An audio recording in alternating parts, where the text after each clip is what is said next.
Ngelung kanan and kiri, right and left ngelung.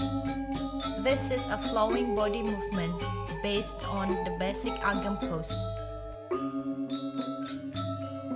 First, raise one of your heels while quivering your leg. Always keep your knees bent. Hold out the opposite arm with the palm facing backwards and your other arm bent at the elbow with the palm facing forwards. To switch to the other side, raise your body up and then down again, reversing the position of your limbs. Lean your body in the direction of your outstretched arm.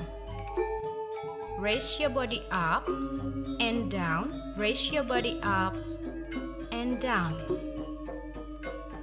Repeat.